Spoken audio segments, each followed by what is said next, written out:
I think Megyn is smelling some BS right there. So you read it? Oh, it was finished? He completed it, right? You read it, right? I believe it's this moment right here that caused Megyn Kelly to grow suspicious or perhaps lose trust in Erika Kirk. I think it's why Megyn has been very measured in her responses involving Erika and Candace Owens.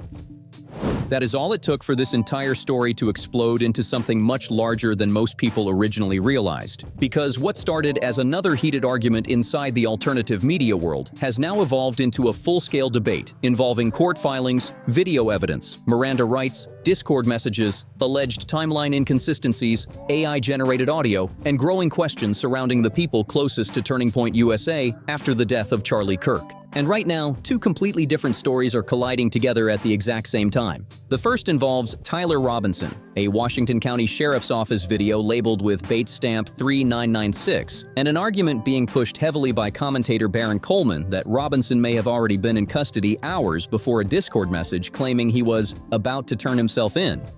The second involves Candace Owens accusing people surrounding Erika Kirk of potentially using AI-generated audio of Charlie Kirk during major Turning Point USA events in order to emotionally legitimize Erika's rise to CEO.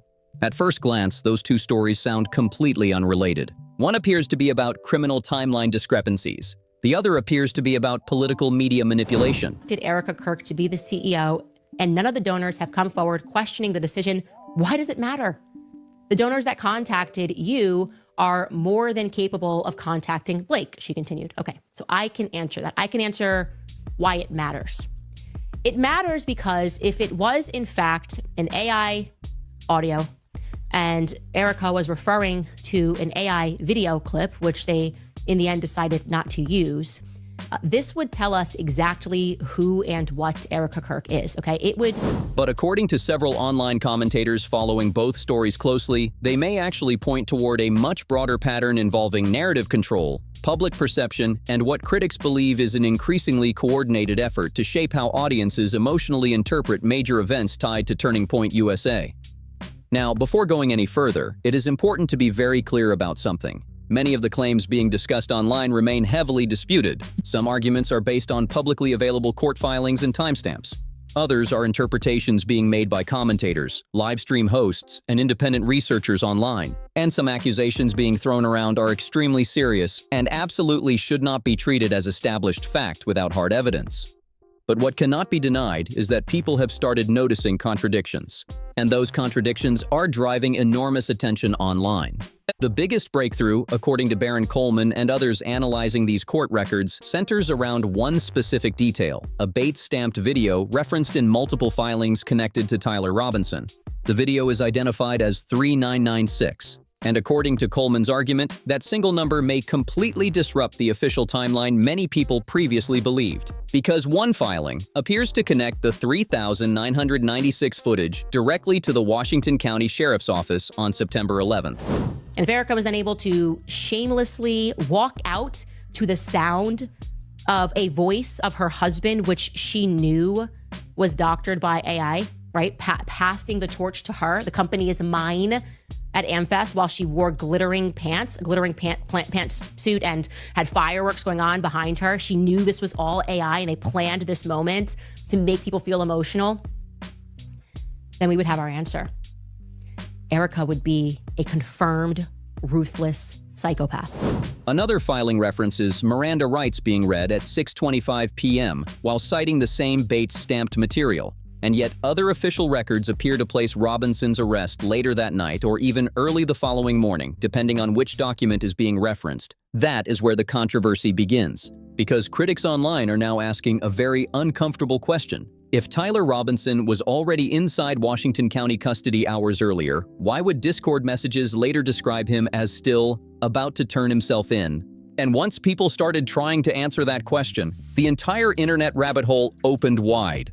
To understand why people online suddenly became so obsessed with this timeline, you first have to understand exactly what Barron Coleman believes he discovered. And according to Barron, the entire argument centers around one very specific connection between court filings, Bates-stamped evidence, and the timing of Tyler Robinson's Miranda rights. Now, for people unfamiliar with legal filings, Bait stamps are essentially identification numbers attached to pieces of evidence, so attorneys, investigators, and courts can track the exact source material being referenced.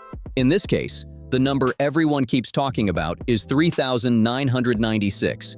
At first, that number did not seem important. But according to Barron Coleman, everything changed once he realized that multiple separate documents appeared to reference the same underlying Washington County Sheriff's Office video footage connected to September 11th. And this is where things start becoming extremely controversial. One filing reportedly references video 3,996 while discussing footage from Washington County. Another filing references Miranda rights being read to Tyler Robinson at approximately 6:25 p.m. while citing the same 3996 evidence designation. According to Barron's interpretation, those two details together strongly suggest Tyler Robinson was already physically present inside Washington County custody hours before later Discord messages implied he was merely about to surrender. Now, to be clear, this interpretation is heavily disputed online. Critics argue Barron is overreaching, misunderstanding the filings, or connecting unrelated documents together incorrectly. But Barron's supporters argue the timeline actually lines up surprisingly well once you compare all the documents side by side. Because according to the booking records discussed in the livestream, Robinson was allegedly booked around 10 p.m. later that same night after Utah County investigators traveled down to Washington County. And that timing matters enormously. Why? Because according to the theory Barron is presenting, it would explain the entire sequence step by step. First, Robinson allegedly arrives or is brought into contact with Washington County authorities earlier in the evening. Then Miranda rights are read around 6:25 p.m. Utah County investigators are notified. They make the roughly 3.5-hour drive south. And eventually, Robinson is formally processed and booked later that night. Under Barron's interpretation, the timeline actually fits together fairly cleanly. But critics immediately push back. One of the loudest critics was Gary Melton from Paramount Tactical, who began aggressively attacking Barron's conclusions online, calling the theory conspiracy-driven nonsense and accusing people spreading it of fundamentally misunderstanding the legal documents involved. And this is where the debate became extremely heated, because the argument quickly stopped being about a single timestamp. Instead, it turned into a battle over which interpretation of the evidence made more logical sense. Barron's side argues the documents contradict the official narrative in ways that cannot easily be explained away. Critics argue the filings are being misread and taken out of context by internet investigators trying to force a conspiracy interpretation onto incomplete information. But then, another problem emerged. Some of the documents themselves appeared to contain contradictions involving dates, arrest times, Washington County references, and Utah County processing timelines. When? Yeah. As much as I can, driving into the office or... No, but I mean, was it written in its entirety before Charlie died? Yes. It was. Okay. Yes, it was. He finished writing this, I believe, in June or July of this year. So you had read it. Mm-hmm. And but to read it in a book format and not an email format that he would send me is... something. Night and day difference, yeah. And according to people following this story online, those contradictions are exactly why the controversy has continued spiraling outward ever since. And this is where the situation stops looking like a simple disagreement over paperwork and starts turning into a much larger argument about credibility itself. Because according to critics of Barron Coleman's theory, the timeline only appears suspicious if you ignore other parts of the probable cause affidavit and selectively focus on isolated timestamps. One of the loudest voices pushing that argument has been Gary Melton from Paramount Tactical.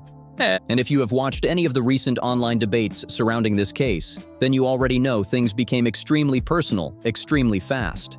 Melton openly mocked Barron's conclusions online, calling the theory ridiculous and accusing alternative media commentators of spreading misinformation simply because they wanted a conspiracy narrative to be true. But Barron's supporters immediately pushed back against that criticism. Why? Because according to them, Gary's explanation creates even more confusion than Barron's original theory. The central disagreement revolves around one specific issue: when exactly Tyler Robinson was officially taken into custody. Some documents appear to place key interactions on September 11th, others reference September 12th. Some references involve Washington County, others involve Utah County. And according to critics online, those overlaps create a timeline that feels increasingly difficult to reconcile cleanly. One of the biggest sticking points involves the probable cause affidavit itself. According to Barron's interpretation, portions of the affidavit appear inconsistent with both the Washington County booking records and the Bates-stamped video references already discussed earlier. Specifically, critics online became focused on language suggesting Robinson was encountered by investigators in Washington County during the early hours of September 12th. But if the 3996 video already places him there on September 11th, critics argue that wording suddenly becomes extremely confusing. Was the affidavit written imprecisely? Were separate procedural steps being described? Were investigators referring to a later formal processing stage rather than initial custody? Or are the documents genuinely contradicting one another? That is the question driving most of the debate right now. And according to people following this case online, the contradictions become even more noticeable once you compare the timeline against Robinson's Discord message itself. Because the message allegedly states that he was about to surrender through a sheriff friend. Barron's side argues that wording makes very little sense if Robinson had already been inside custody for hours and already received Miranda warnings earlier that evening. Critics respond by arguing that online commentators are making assumptions about exactly when the message was typed, sent, or processed. Others argue it is possible Robinson still had temporary access to his phone while voluntarily cooperating with authorities. And once again, this is where things become difficult, because both sides are now interpreting incomplete information through entirely different assumptions about what the documents actually represent. But then another argument appeared online that pushed the controversy even further. Some critics of Barron's theory began claiming the 3,996 video references may involve edited or combined footage pulled from multiple locations rather than one continuous Washington County recording. Barron's supporters strongly reject that explanation. They argue Bates numbers exist specifically to identify original source material consistently, and that combining unrelated footage under the same evidence designation would create serious chain of custody problems. And according to critics online, that detail may become one of the most important pieces of the entire controversy moving forward. Because if the 3,996 references all point back to the same Washington County source footage from September 11th, then many people believe the official timeline suddenly becomes much harder to explain cleanly. And that is exactly why the conversation online started expanding far beyond Tyler Robinson alone. Because while the Tyler Robinson timeline debate was already consuming large parts of the alternative media world, another completely separate controversy involving Candace Owens and Erika Kirk suddenly poured gasoline onto the fire. And according to many online commentators, the timing of both stories unfolding simultaneously is exactly why tensions inside the broader Turning Point USA ecosystem have become so explosive. The second controversy centers around something very different from court filings and arrest timelines: AI-generated audio. Specifically, allegations that audio technology may have been used during Turning Point USA events to create emotionally powerful messaging connected to Charlie Kirk's legacy and Erika Kirk's transition into leadership. Now, to be very clear, there is currently no public proof showing some elaborate AI conspiracy operation occurred behind the scenes. But what triggered the controversy was Candace Owens publicly claiming that Turning Point USA works with outside vendors capable of generating AI voice content for events and presentations. And according to Candace, if AI-generated Charlie Kirk audio was knowingly used to emotionally reinforce Erika Kirk's rise to CEO, then critics believe that would raise extremely serious ethical questions. Not necessarily legal questions, but moral and psychological ones. Because according to critics online, the issue is not simply whether AI tools exist. Everyone already knows AI voice technology exists. The issue is whether emotionally persuasive content involving a deceased public figure may have been presented in ways audiences interpreted as authentic, personal, or directly representative of Charlie Kirk himself. And that is where the controversy became incredibly emotional online. Candace argued that if Erika knowingly participated in presenting AI-generated Charlie audio, implying Charlie personally endorsed her leadership transition after his death, then critics believe that crosses into something much darker than ordinary political branding. Supporters of Erika strongly reject that framing. Some argue critics are massively overreacting. Others argue AI-assisted event production is becoming normal throughout media and entertainment industries generally. And some argue there is no evidence audiences were intentionally deceived in the first place. But critics online believe the emotional context changes everything. Because Charlie Kirk was not simply a corporate executive, he was the founder and symbolic center of an enormous political movement with highly loyal supporters emotionally invested in his legacy. And according to critics, using AI-generated emotional messaging in that environment, if that is truly what occurred, would feel profoundly manipulative to many people following the situation. That alone would already create massive controversy. But then another layer emerged. Because critics started revisiting Erika Kirk's interviews discussing Charlie's final book, Stop in the Name of God, and began noticing what they believed were strange inconsistencies surrounding when the book was actually completed. At first, that seemed minor, but once people started comparing Erika's statements against Charlie Kirk's own public comments from just weeks before his death, online speculation intensified dramatically. And according to many critics following this story, that may become one of the most important parts of the entire controversy moving forward. The controversy surrounding Charlie Kirk's final book may sound small compared to court filings, arrest timelines, or AI-generated voice allegations. But according to critics online, it could actually become one of the most revealing parts of this entire situation. Because the argument is not really about the book itself. It is about credibility. It is about whether the public was presented with a carefully managed emotional narrative during the weeks and months following Charlie Kirk's death. And according to many commentators online, the timeline surrounding the book raises questions that have still not been fully answered. The book in question is titled Stop in the Name of God, a project Charlie Kirk publicly discussed before his death that focused heavily on Sabbath rest, burnout, spirituality, and his evolving relationship with faith. In interviews after Charlie's death, Erika Kirk described the book as something deeply personal that Charlie had already completed prior to his passing. But critics online began focusing on one specific interview Erika gave to Megyn Kelly. During the interview, Megyn repeatedly asked clarifying questions about when the manuscript had actually been finished and whether Erika had fully read it before Charlie died. To many viewers, the exchange felt noticeably tense. Not dramatic, not openly confrontational, but cautious. And critics online argue Megyn appeared unusually careful with her wording, almost as if she sensed something about the timeline did not fully add up. Then people started comparing Erika's statements against Charlie Kirk's own public comments made just weeks before his death. In one interview from August 2025, Charlie reportedly said he was writing a book about Sabbath rest and biblical Hebrew.